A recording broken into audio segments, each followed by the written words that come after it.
कलयुग, जिसे सबसे अंधेरा युग कहा जाता है, क्योंकि इस युग में ना सिर्फ ज्ञान लुप्त होने लगता है, बल्कि ज्ञान स्रोतों में भी छेड़छाड़ शुरू हो जाती है। ज्ञान ही मोक्ष का रास्ता होता है, लेकिन अगर ज्ञान अधूरा या गलत हो तो वो भी विनाश की तरफ ही ले जाता है।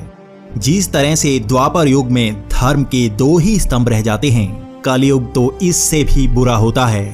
धर्म का सिर्फ एक ही स्तंभ रह जाता है और वो होता है दया। ना तो तप रहता है, ना शुद्धि रहती है, और सच्चाई का अंत द्वापर युग के बाद ही शुरू हो जाता है। सिर्फ दया के भाव में ही मनुष्य को जीवन का मकसद पता चलता है।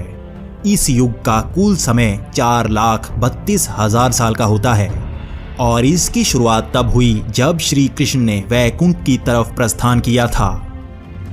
इसी युग में ज्ञान लुप्त हो जाता है।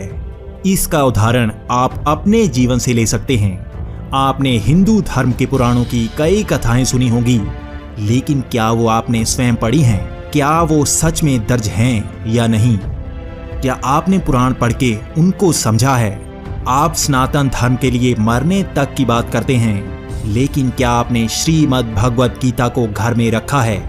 और अगर रखा है तो क्या उसे पढ़ा है? वेदों की मैं बात नहीं करना चाहता, क्योंकि आपका जवाब ना ही होगा। आप अपना जवाब कमेंट में जरूर दें। यही है कलयुग, जब ज्ञान किसी के पास नहीं रहता, क्योंकि पुराणों में गलत जानकारी को मिलाया जाता। इसीलिए श्री कृष्ण ने श्रीमद् भगवत गीता का ज्ञान हमें दिया और लुप्त ज्ञान को दोबारा जागृत किया। यही सनातन धर्म का अर्थ है। कलयुग के पहले 10,000 साल को सबसे बेहतर कहा जाता है, लेकिन उसके बाद अंधेरा युग आता है। इस युग में आध्यात्म को ही खत्म किया जाता है। इस युग में सिर्फ भौतिक ज्ञान को सच माना जाता है, इसीलिए आविष्कार भी भौतिकी के ही किए जाते हैं। इसका उदाहरण है, आज हमने टीवी, मोबाइल बना लिया, मेडिसिन्स बनाई, लेकिन एक भी आविष्कार मानसिक स्तर तक नहीं किया। यानी हमने अब तक सबकॉन्शियस माइंड को एक्सेस करने तक का तरीका नहीं ढूंढा, जिस कारण हमारा शरीर ग्रस्त होता जा रहा है। इस युग के अंत तक मनुष्य की आयु 10 से 50 साल तक रह जाएगी। निर्माण ही विनाश का कारण होगा। एक देश जब तरक्की करता है तो दूसरा देश उसे गिराने में लग जाता है। युद्ध आम बात हो जाते हैं। मनुष्य के पास सब कुछ होते हुए भी मन की शांति नहीं होती।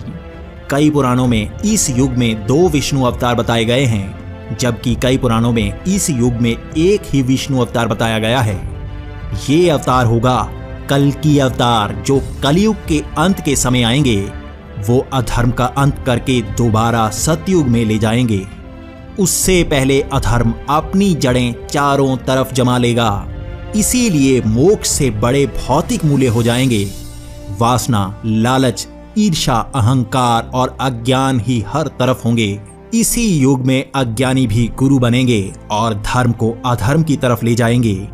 झूठे मनुष्य खुद को भगवान दिखाना शुरू कर देंगे और लोगों के पास ज्ञान नहीं होगा तो वो सच भी मानेंगे।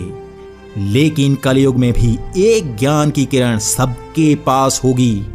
वो होगी धर्म का आखिरी स्तंभ, यानी दया। दया के बहाव में मनुष्य सच को पहचान पाएगा।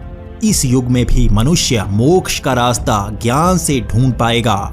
मुक्ति का मार्ग हर युग में एक ही था, एक ही रहेगा।